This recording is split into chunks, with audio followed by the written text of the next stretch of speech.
Most people would agree with the statement that kids' faces are stuck to screens nowadays. A lot of the younger generation, their heads are always down in their screens, consumed with phone, TV, computer, whatever it is.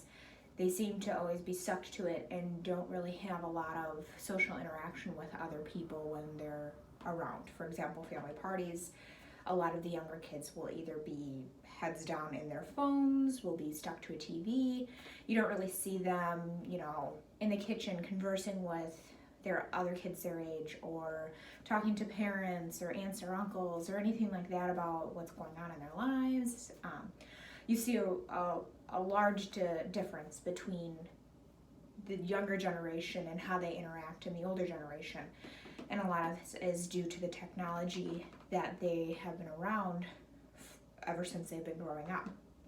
You see that there is a large difference between how the older generation was raised. They didn't have the instant gratification that a phone gives you with knowing everything with the touch of a finger.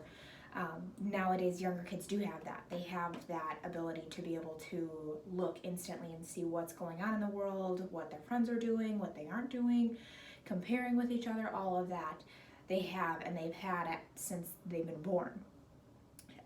According to the AAP, though, today's children are spending an average of 7 hours a day on entertainment media, including telephones, computers, phones, and other electronic devices.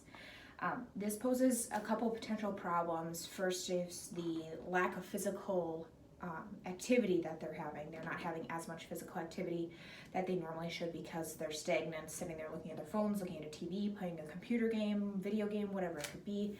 They're not more physically active as they should be.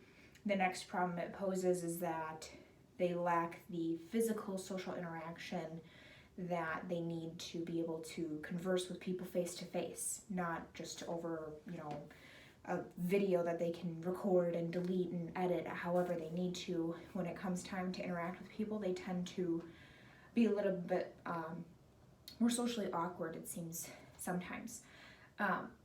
In a world where technology is so highly driven and it advances so fast, it's a positive for them to be so technology savvy, you could say, because they've been around it their entire lives. They know all the ins and outs. You could see them catch on to something new in technology a lot faster than what the older generation could.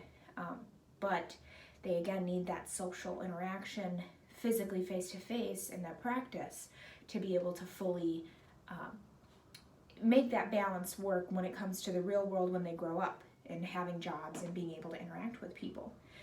The Tot.com says that children in these settings where they're exposed to a lot of technology can often be exposed to various degrees of bullying, which can have lasting impacts on a child's social and emotional development, as well as their self-esteem. So this is one of the social kind of problems that kids face as well with the use of technology, is that they're so engulfed with what other kids are doing and comparing their lives and being so easily bullied with just the press of a button that it affects their personal self-esteem and emotional well-being, and it negatively can put an impact on their lives, leading to depression and even more serious things.